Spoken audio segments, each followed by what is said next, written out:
Hello friend, नमस्ते, राधे राधे। कैसे हैं आप सब? उम्मीद करती हूँ आप सब बहुत अच्छे होंगे। फ्रेंड, आज हम आप लोगों को बताएंगे सिलाई मशीन से जुड़ी कुछ बातें।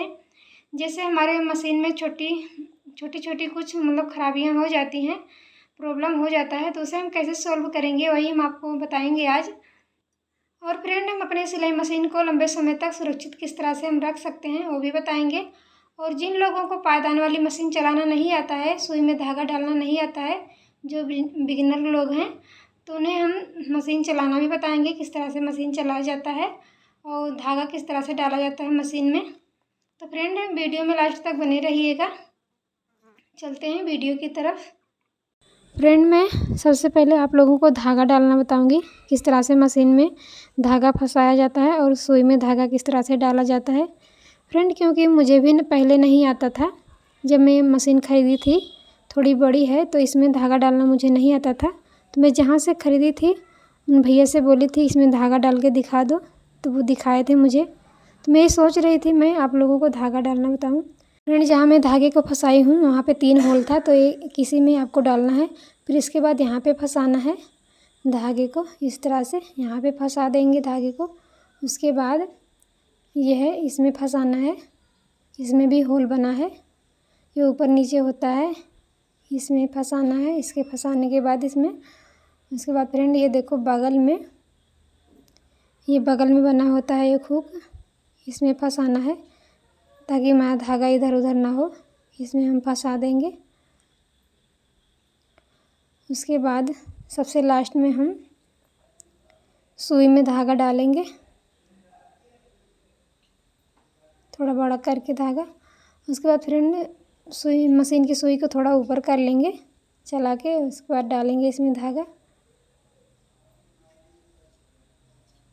ये देखो इस तरह से धागे को डाल दिए हैं हम। फ्रेंड, धागा डाल चुका है, अब हम बाइबिन में धागा भर लेंगे। उसके बाद इसको अंदर करेंगे, अंदर इसको सेट कर देंगे बॉबिन को। फिर इसके बाद इस तरह से धागे को हम पकड़ेंगे, फिर एक बार नीचे ले जाएंगे सुई को, फिर निकालेंगे तो धागा निकल आएगा बड़े आराम से, नीचे वाला धागा ऊपर आ जाएगा इस तरह से। उसके बाद दोनों धागे को इस तरह से पकड़ के इसको एक साइड कर देंगे हम। इसके बाद जो सिलना होगा वो कपड़ा हम सिलेंगे। तो फ्रेंड, इस तरह से मशीन में सुई डाला जाता है, इस तरीके से मैं डालती हूँ। और फ्रेंड, जब हम कभी कभी चलाते हैं मशीन तो धागा ख़राब देता है, दाना दाना देता है, देखो इस तरह से बहुत बेकार देता है। तो फ्रेंड, अगर नीचे का धागा इस तरह का दे रहा है तो ये मान लो ऊपर की गड़बड़ी है। अगर नीचे का इस तरह से धागा दे रहा है तो इसमें गड़बड़ी है, ये ढीला हो जाता है, मशीन चलते चलते ये ढीला हो जाता है, इसलिए ऐसा धागा देने लगता है। इसको थोड़ा टाइट कर देंगे, इस तरह से इसको टाइट कर देंगे तो हमारा धागा अच्छे से देने लगेगा मशीन। अभी मैं आप लोगों को चला के दिखाऊंगी इसको टाइट करने के बाद। फ्रेंड, ये देखो मैं इस पर चला रही हूँ। अब मैं इस पर चला के अभी आप लोगों को दिखाऊंगी कितना अच्छा दे रहा है। जब ढीला हो जाता है चलते चलते तभी इस तरह से धागा देने लगता है। ये देखो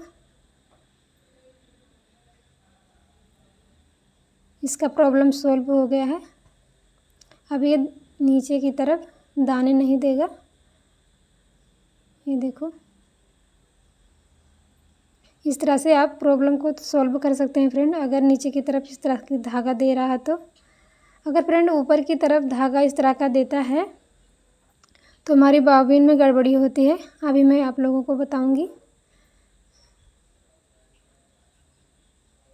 अगर ये ऊपर की तरफ इस तरह का धागा देता है तो मैं आप लोगों को भी बताऊंगी। फ्रेंड, ये बॉबिन जो है, ये देखो इसमें एक बोल्ट लगा होता है, ये देखो ये ढीला हो जाता है, इसलिए ये धागा इस तरह का देता है। तो इसको हम थोड़ा कस देंगे तो धागा अच्छे से देने लगेगा। फ्रेंड, कभी कभी यहाँ पे धागा भी फंस जाता है तो भी ख़राब देने लगता है धागा, तो इसको हम खोलकर इसको सही कर सकते हैं। इसमें जो फंसा होता है धागा उसको निकाल सकते हैं। अगर ये सब करने से नहीं बन रहा है, अच्छा नहीं दे रहा है धागा, तो इसको बदल देना चाहिए, बॉबिन को बदल देना चाहिए। और फ्रेंड, हम अभी आप लोगों को बताऊंगी देखो कुछ लोग होते हैं इस तरह से चलाते हैं मशीन को, और चलाने के बाद इस तरह से चलाते रहते हैं, जब कपड़ा उतर जाता है फिर भी चलाते रहते हैं। तो ऐसा नहीं करना चाहिए फ्रेंड। जैसे ही कपड़ा मतलब उतरे, मशीन मतलब थोड़ा बचा रहे, तभी उठा लेना चाहिए, नहीं तो हमारा ये दाती जो होता है घिस जाता है। फ्रेंड देखो इस तरह से अगर चलाते हैं, थोड़ा बहुत जो बचता तुरंत हमें इस तरह से उठा देना है। उठाने के बाद इसको थोड़ा इस तरह से करके तब कट करना चाहिए। खाली मशीन को नहीं चलाना चाहिए फ्रेंड, इस तरह से नहीं चलाना चाहिए, नहीं तो हमारे जो नीचे का दाती रहता है वो ख़राब हो जाता है और कपड़ा आगे की तरफ नहीं फेंकता है। ये देखो घिस जाता है, उस तरह से करने से जल्दी घिस जाता है, मशीन बेकार हो जाती है। तो ऐसा नहीं करना है। जैसे ही कपड़ा आपका ख़त्म हो तुरंत उठा देना है। इसको देखो पैर को तुरंत उठा देना है, फिर कपड़ा लगाएं तो फिर नीचे कर दीजिए आप। इस तरह से इसका भी सॉल्व किया जा सकता है फ्रेंड एक जानकारी मैं और दूंगी आपको। देखो कभी कभी मशीन चलते चलते ये जो डोरी होती है ढीली पड़ जाती है। अगर हम कोई इमरजेंसी में कपड़ा सिल रहे हैं तो उस समय जल्दी में हम लगा नहीं पाते हैं। तो फ्रेंड इसको क्या करना है, आप पानी लीजिए किसी बर्तन में, उसके बाद किसी कपड़े को इस तरह से आप डुबो लीजिए उसमें, और थोड़ा मतलब निचोड़ दीजिए। उसके बाद इसी कपड़े से सारी डोरी को भिगो दीजिए। पूरी डोरी को इस तरह से करके भिगो देना है। आप देखेंगे थोड़ी देर में डोरी टाइट हो जाएगी। इससे आप मतलब भिगो देंगे इसको तो टाइट हो जाएगा। 2-3 दिन के लिए आपको आराम मिल जाएगा, मतलब इसको जो ढीली पड़ेगी वो टाइट हो जाएगी। उसके बाद आप लगा सकते हैं बाद में, लेकिन हमेशा के लिए नहीं हो पाएगा ऐसा। बस 2-3 दिन के लिए आपका डोरी एकदम अच्छे चलने लगेगा। देखो इस तरह से पूरे में भिगो देना है डोरी को उतार के। अगर फ्रेंड उस समय हम मतलब दूसरा डोरी बनाएंगे डालेंगे तो हमें लेट हो जाएगा। इस तरह से आप जल्दी में इसको भिगोकर सिलाई कर सकते हैं। सच मानिए फ्रेंड बहुत ही अच्छा चलने लगता है, डोरी टाइट हो जाती है, और इस तरह से आप इसका सॉल्यूशन निकाल सकते हैं। फ्रेंड अब हम आप लोगों को बताएंगे कि मशीन में ऑयल कहाँ कहाँ डाला जाता है। हर किसी को नहीं पता होता फ्रेंड, तो वही मैं आप लोगों को बताऊंगी अच्छे से कि मशीन में कहाँ कहाँ तेल को डाला जाता है, और एक एक जगह मैं बताऊंगी। सबसे पहले फ्रेंड आपको धागे को निकाल देना है, नीचे बाबिन को फिर निकाल देना है, और यहाँ देखो जहाँ जहाँ होल बना होता है इस तरह से सभी में हमें डालना है ऑयल को। ये देखो हर जगह हमें ऑयल को डालना है, जितने भी होल बने हैं सभी में ऑयल को डालना है। और यहाँ देखो जहाँ चलता है ये यहाँ भी डालना है हमें, चक्के के पास में यहाँ डालना बहुत ज़रूरी होता है फ्रेंड, इससे मशीन फ्री चलती है। यहाँ नीचे भी सभी जगह में डालना है, सभी होल में। और फ्रेंड अब हम इस तरह से डोरी को उतार के इसको मशीन को थोड़ा तिरछा कर देंगे इस तरह से। अब इसमें हम डालेंगे, हर जगह होल बना होता है तो सभी में डालना है इस तरह से। फ्रेंड 2-3 दिन के बाद हमेशा तेल डालना चाहिए ताकि हमारा मशीन अच्छे से चले। ऑयल डालने के बाद फ्रेंड मशीन हमेशा फ्री हो जाती है और अच्छे से चलती है। और फ्रेंड इस तरह से उठा के नीचे की तरफ हमें ऑयल को डालना है, हर जगह पे घुमा घुमा के देखेंगे जहाँ पे हमारा ये पुर्जा हिलता है वहाँ पे हमें तेल को डालना है। यहाँ भी कहीं कहीं होल बना होता है तो सभी में हमें डालना है इस तरह से, ताकि हमारा मशीन हमेशा अच्छे चले।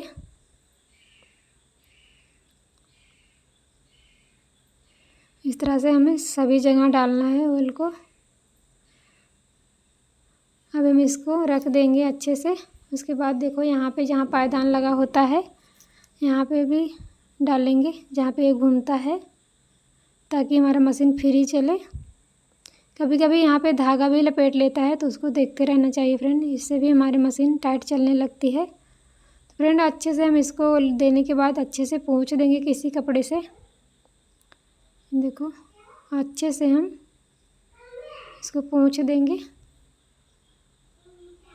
उसके बाद थोड़ी देर इस तरह से हमें चला देना है बिना धागे के किसी कपड़े पर, ताकि हमारा जो थोड़ा बहुत ऑयल निकले इस कपड़े में लग जाए और जिस कपड़े को हम सिल रहे हैं उसमें दाग ना लगे। तो इसको 1-2 मिनट चला लेना है ऐसे ही। फ्रेंड अब हम बताएंगे मशीन में सुई किस तरह से लगाया जाता है और किस तरफ से लगाया जाता है। फिर देखो जो छोटी मशीन होती है उस वाली सुई में एक तरफ चिपटा होता है तो हम लगा देते हैं, लेकिन इसमें नहीं जान पाते हैं जो गोल वाली सुई होती है।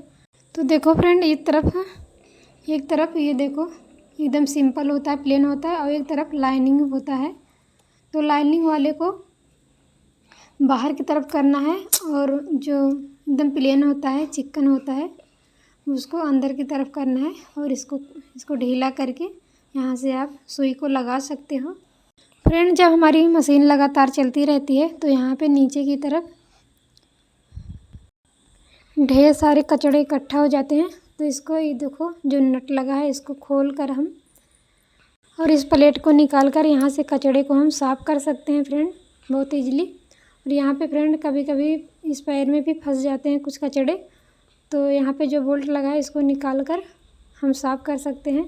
फ्रेंड कभी कभी जब हम कपड़े सिलते हैं तो कपड़े में जो मोती वगैरह लगे होते हैं तो सुई में कभी कभी टकरा जाते हैं, जिससे हमारी नोक जो है मुड़ जाती है और कपड़े में खिंचाव आने लगता है। तो फ्रेंड इस तरह से किसी पत्थर पे आप घिस दीजिए, इस तरह से चारों तरफ से घुमा के इस तरह से घिस देना है। घिसने के बाद फ्रेंड इसकी नोक अच्छे से बन जाती है और आप दोबारा सुई को लगा सकते हैं, बिल्कुल अच्छी चलेगी। फ्रेंड अब हम बताएंगे कि पायदान वाली मशीन किस तरह से चलाया जाता है। कुछ लोगों को नहीं आता है तो मैं उन्हें बता दूं। इस तरह से पैर को रखना है आगे पीछे, एक पैर आगे रखना है, एक पैर पीछे, इस तरह से टच करेंगे। एक पैर को पहले आगे वाले पैर को चलाएंगे, फिर पीछे वाले को, फिर आगे वाले को, फिर इस तरह से करना है। फ्रेंड इस तरह से आप दोनों पैर को भी रख सकते हैं।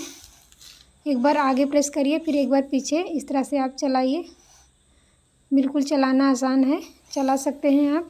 इस तरह से प्रैक्टिस करिए फ्रेंड, आपको बहुत जल्दी ही चलाना आ जाएगा।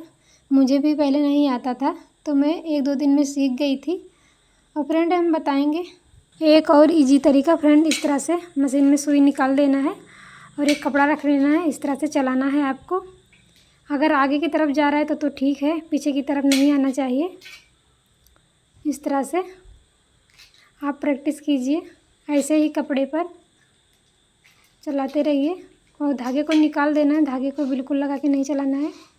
फ्रेंड इस तरह से सीखिए, आपको बहुत जल्दी आ जाएगा। आज के वीडियो में इतना ही, फिर मिलेंगे एक और नई अच्छी सी वीडियो में।